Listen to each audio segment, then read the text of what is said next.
Egypt, 1789. A veil of secrecy shrouded the desert night. A lone expedition led by the ambitious archaeologist Jean-Claude Dubois had ventured deep into the Valley of the Kings. They sought a legendary tomb whispered about in hushed tones, said to hold unimaginable riches in a darkness older than time. They found their prize, a hidden passage revealing a magnificent burial chamber. Greed and ambition blinded them to the warnings etched in the very stones. The expedition was never seen again. A century later, the whispers of their fate echoed in the halls of the Cairo Museum, a chilling tale attracting curious minds and ambitious souls.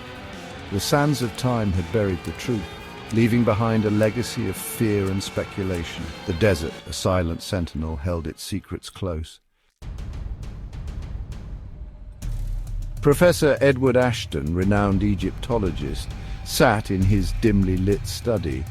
Dusty tomes lined the shelves, their leather bindings whispering forgotten stories. He held a worn, leather-bound journal, its pages filled with faded ink and frantic scribbles. It was a legacy left to him by his great-grandfather, a man he never knew, a man who had vanished in the sands of Egypt. The journal belonged to Jean-Claude Dubois. Its pages detailed the expedition, the discovery of the tomb, and a growing unease that seeped into the archaeologist's words. Ashton traced the faded script, his heart pounding with a mixture of academic curiosity and a growing sense of dread. The journal ended abruptly, the last entry a chillingly cryptic sentence. He awakens. Driven by a thirst for knowledge and a desire to clear his ancestor's name, Ashton embarked on his own expedition. He followed the faded maps and cryptic clues left behind by Dubois, the desert wind carrying the whispers of the past. He found the tomb, half buried by the shifting sands of time. A sense of foreboding washed over him, the desert air suddenly heavy and oppressive.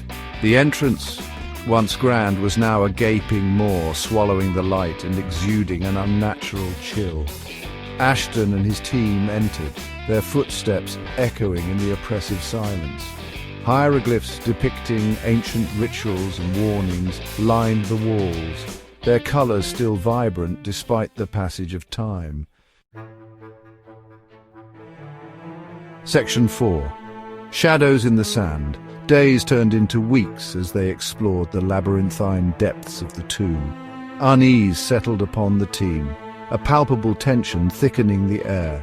Strange occurrences plagued them, whispers in the darkness, shadows moving at the edge of their vision, and a feeling of being constantly watched. Ashton, however, remained resolute, his scientific mind seeking logical explanations for the unsettling events. One evening, as the sun dipped below the horizon, casting the tomb in an eerie twilight, Ashton stumbled upon a hidden chamber. It was untouched, pristine, and at its center lay a sarcophagus, its surface intricately carved with the image of a pharaoh, his eyes inlaid with obsidian that seemed to gleam with an unnatural light. Ashton felt a cold shiver run down his spine. This was not a tomb, it was a prison. Section 5. The Curse of the Pharaoh. Ashton delved deeper into Dubois's journal, desperate for answers. He discovered the tomb belonged to Akhenaten, a heretic pharaoh who had tried to erase the old gods, replacing them with the worship of the sun disk, Aten. He had been hated in life, his name struck from the records, his monuments defaced. And in death he had his revenge.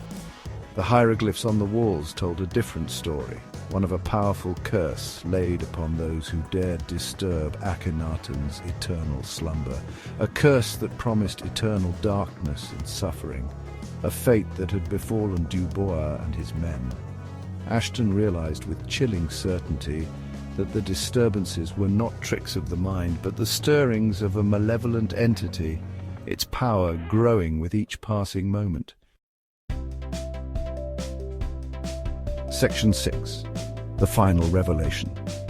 Terror gripped Ashton's heart. He raced back through the labyrinth of corridors, the air growing colder, the shadows deeper. He had to warn his team to escape the clutches of this cursed place, but it was too late. He found them huddled in the central chamber, their eyes wide with terror, their faces ashen. The air crackled with unseen energy, the shadows twisting and contorting into monstrous shapes, and then he saw it. A figure emerged from the sarcophagus, wreathed in shadow, its eyes burning with a cold, otherworldly light. It was neither man nor beast, but something ancient and evil, its very presence radiating power and malice. The curse of Akhenaten was unleashed, and Ashton, like his ancestor before him, was trapped in a nightmare older than time itself. The desert once again claimed its victims.